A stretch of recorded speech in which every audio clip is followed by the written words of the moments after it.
Vous informer sur l'actualité nationale et à travers le monde. Voici les faits marquants de ce mardi 11 novembre.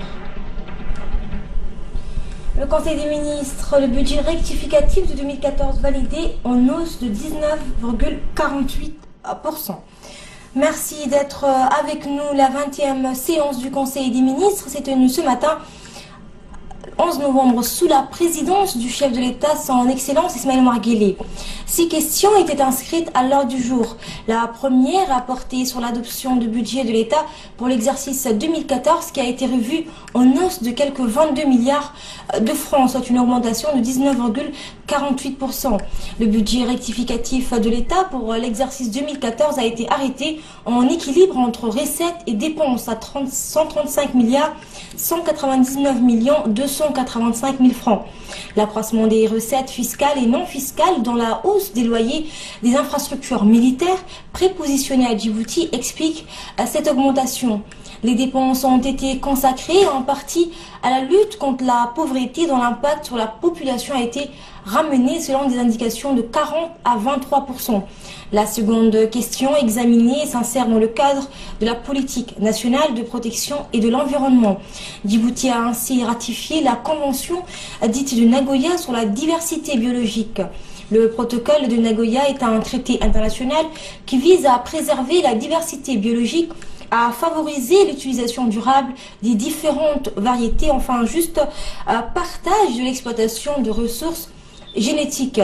Djibouti avait déjà signé ce protocole en octobre 2011, puis le Conseil des ministres s'est penché sur les comptes financiers de la Caisse nationale de sécurité sociale, la CNSS, pour les exercices 2011 et 2012. Le budget 2011 de la Caisse nationale dégage un résultat positif de quelques 495 855 577 francs. Et pour 2012, un même solde positif d'1 milliard 38 millions et 336 000 francs. Puis le Conseil des ministres a confirmé Mme Souad Suleiman Ahmed dans son poste de directrice de l'hydraulique rurale au ministère de l'Agriculture. Enfin, 2 autres nominations à des postes de responsabilité ont eu lieu.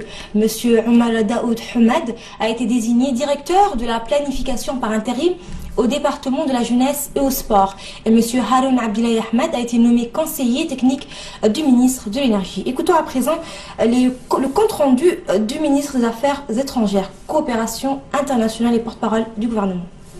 De son Excellence M. Ismaël Omar Guelleh, président de la République, s'est tenue la 20e séance du Conseil des ministres en ce mardi 11 novembre 2014. Étaient inscrits à l'ordre du jour 6 questions. La première question concerne un projet de loi de finances portant budget rectificatif de l'État pour l'exercice 2014. Le budget rectificatif de l'État pour l'exercice 2014 est arrêté en équilibre et en dépenses à la somme de 135 milliards 199 millions 285 000 francs Djibouti, soit un accroissement nominal de l'ordre de 22 milliards 043 millions de francs Djibouti par rapport au budget prévisionnel de l'exercice 2014, soit une augmentation de 19,48%. Cette croissance observée dans les résultats des recettes intérieures attendues à fin décembre 2014 est imputable aux recettes non fiscales extérieures qui enregistrent une variation positive de l'ordre de 3 milliards 732 millions de francs Djibouti vis-à-vis des performances projetées antérieurement dans la loi de finances initiale 2014. En effet, cette tendance haussière est imputable au loyer d'installation des forces américaines en présence à Djibouti, qui affiche un accroissement de 70%, tandis que les recettes non fiscales intérieures demeurent inchangées, soit 22 milliards 723 millions de francs Djibouti.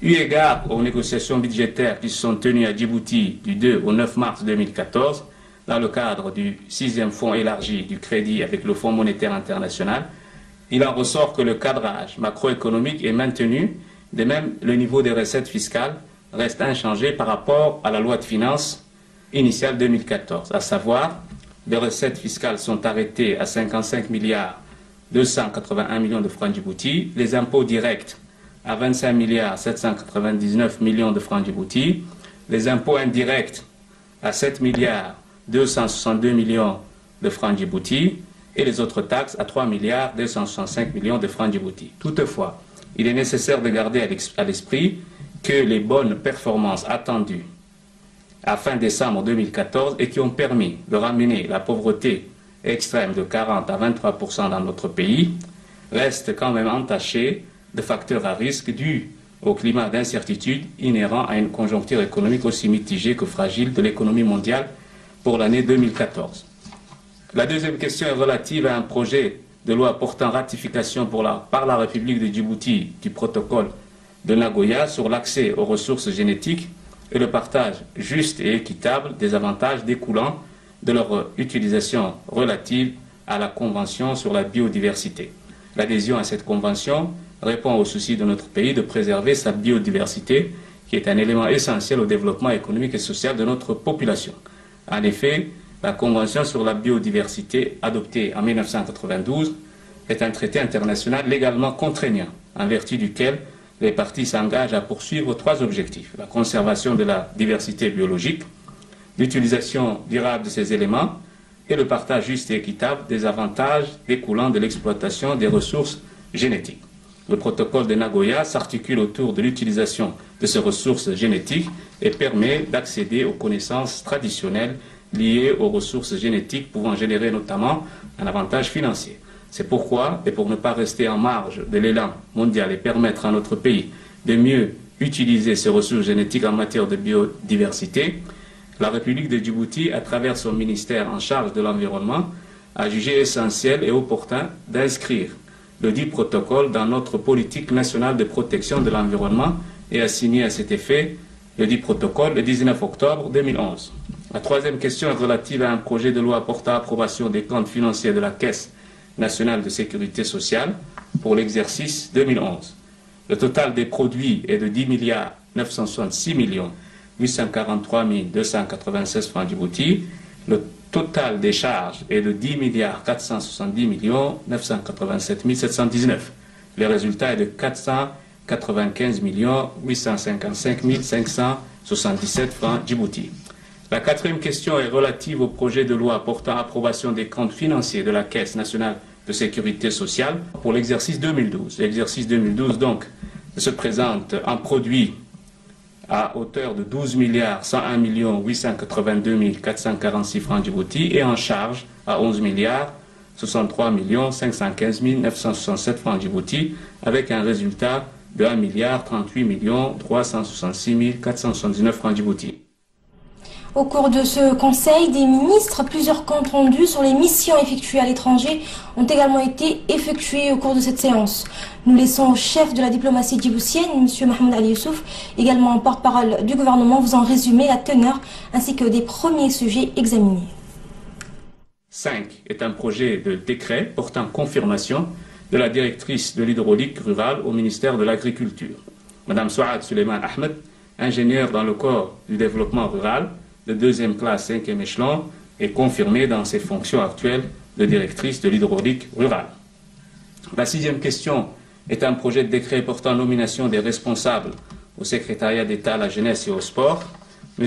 Omar Daoud Ahmed, précédemment conseiller technique de la secrétaire d'État à la solidarité nationale, est nommé directeur de la planification des projets, de la communication et de l'informatique par intérim au secrétariat d'État à la jeunesse et au sport. M. Haroun Abdullah Ahmed, précédemment directeur de la planification des projets informatiques, est nommé conseiller technique au ministère de l'Énergie. En fin de séance, le ministre de l'Enseignement supérieur a fait rapport au Conseil de sa mission de travail à Washington du 28 au 30 octobre 2014 et sa première réunion de consultation avec la Banque mondiale. Le ministre des Affaires étrangères a fait un compte-rendu au Conseil sur la participation du chef de l'État au 28e sommet extraordinaire de l'IGAD consacré au Sud-Soudan et qui s'est tenu à Addis Abeba du 6 au 7 novembre 2014. Le secrétaire d'État chargé du commerce a fait une communication au Conseil sur sa participation à Genève sur l'examen des politiques commerciales de Djibouti à l'OMC et ce du 22 au 24 octobre 2014. Le ministre de l'économie a fait pour sa part rapport au Conseil de la mission commerciale qu'il a conduite au Koweït du 2 au 5 novembre 2014.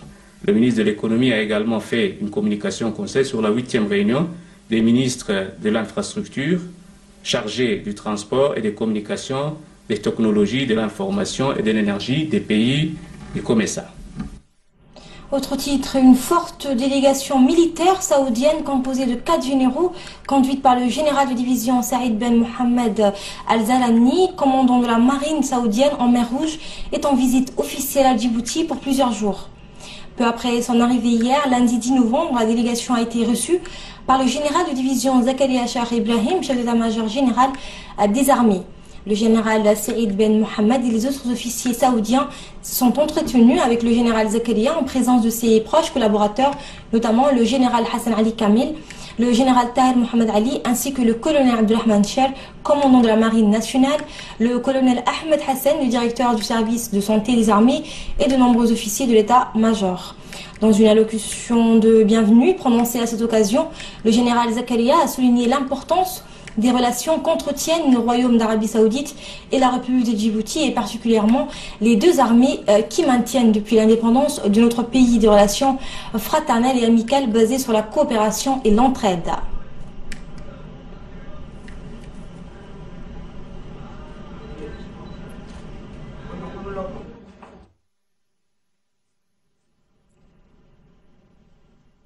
Il a d'ailleurs tenu à remercier la partie saoudienne pour ses efforts inlassables visant à soutenir Djibouti et à maintenir la stabilité dans cette région de la Corne de l'Afrique marquée par des crises, des troubles et des conflits incessants. Le général Zakaria, en citant les nombreux domaines de coopération entre les deux armées, notamment dans le domaine de la formation, de l'octroi d'équipements et de matériel, a déclaré que cela démontre l'excellence de la coopération entre l'armée saoudienne et les forces armées djiboutiennes.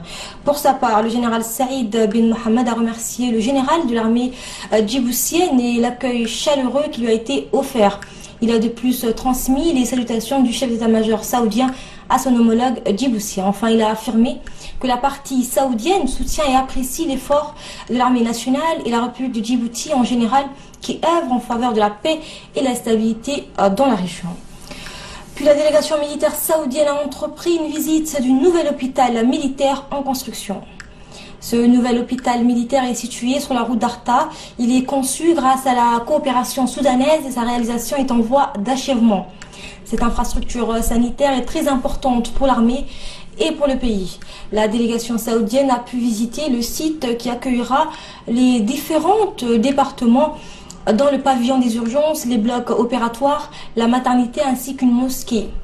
La délégation a longuement suivi les explications fournies par le colonel Madiane Mohamed Saïd, médecin spécialiste en charge actuellement de l'hôpital italien de Balbala et qui fera partie du conseil d'administration et de gestion du nouvel hôpital. La délégation saoudienne a apprécié à sa juste valeur ce projet de grande envergure pour les forces armées djiboutiennes.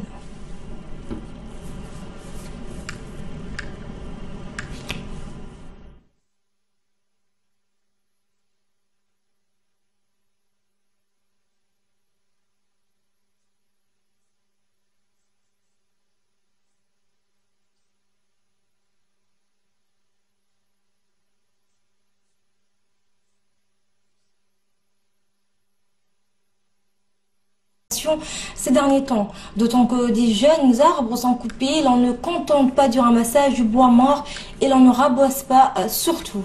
Cette activité a d'énormes conséquences sur l'environnement. Elle entraîne une déforestation, l'apparition de zones désertiques, la disparition d'espèces animales, de végétaux et d'oiseaux. Elle représente aussi une menace pour la circulation dans certaines zones rurales. Le récit est signé Ali Mohamed. Autrefois réservée aux riverains de la ville blanche, cette activité se généralise sur l'ensemble de la région de Tadjoura. La production du bois et du charbon se faisait avec les bois morts. L'objectif était en fait d'en faire leur gagne-pain tout en respectant l'environnement. Actuellement, la production se fait d'une manière sauvage, causant des dommages irréversibles et accélère ainsi la désertification déjà avancée à cause de la sécheresse. Des arbres vivants sont coupés pour la production du bois de chauffe et de charbon qui sont vendus sur le marché local ou exportés vers la capitale pour augmenter les recettes. La production du charbon, jadis une activité réservée et discrète, devient tout d'un coup une affaire florissante et attire de nouvelles catégories sociaux. Certains demandent, comme Ahmed par exemple de la ville de Tadjoura, l'intervention des pouvoirs publics pour arrêter cette production sauvage.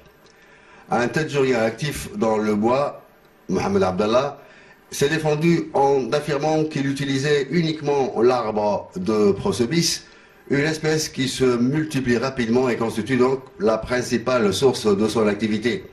Cependant, cette activité a laissé des trous béants dans la nature après la production du charbon. Les bétails et les animaux sauvages sont les premiers victimes. Ces fosses peuvent également être un risque pour les enfants.